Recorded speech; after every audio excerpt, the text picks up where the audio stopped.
हाथी के दांत दिखाने के अलग होते हैं, खाने के अलग होते हैं। और न्यायपालिका के विषय में जवाबदेही में भाजपा बिल्कुल ऐसा ही दोहरी दोगली रवैया अपना रहा है।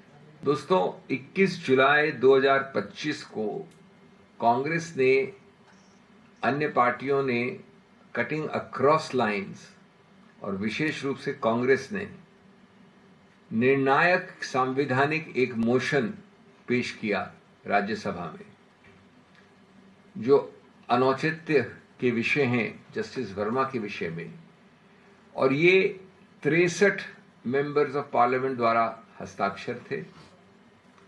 इसके अलावा जैसा आप जानते हैं, उसी दिन 152 लगभग हस्ताक्षर थे विभिन्न राजनीतिक पार्टियों के, सामूहिक रूप से सभी पार्टियों के, जो लोकसभा में आए। 63 यहाँ, 152 वहां। अब जो उस दिन इस मोशन पे उस वक्त के माननीय उपराष्ट्रपति श्री धनखड़ साहब ने जो कहा, अध्यक्ष राज्यसभा ने, मैं कोर्ट में बोल रहा हूं, मेरा कोई एक भी शब्द नहीं है, quote unquote, honourable members, I need to inform you that I have received a notice of motion to constitute a statutory committee for removal of Justice Yashwant Verma. This has been received by me today. It is signed by more than 50 members of the Council of States, and thus it meets the numerical requirement of signing by members of Parliament for setting in motion a process for removal of a High Court judge. ये कोई मेरा शब्द इसमें एक भी नहीं है, आगे पढ़ रहा हूं उन्हीं के शब्द।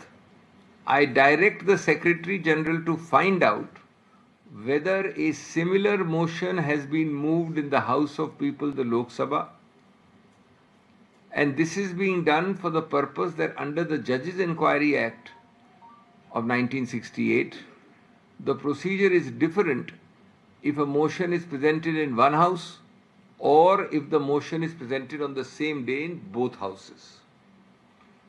और इस प्रक्रिया में अंतिम बहुत महत्वपूर्ण है, उसके कुछ ही समय बाद हाउस में, आपके कैमराज हमारी दृष्टि के सामने सबके पास रिकॉर्डेड है, माननीय धनखड़ साहब ने औपचारिक रूप से पूछा कानून मंत्री मेघवाल साहब से कि दूसरा मोशन लोकसभा में हुआ है कि नहीं, और मंत्री महोदय ने उठकर हाँ कहा।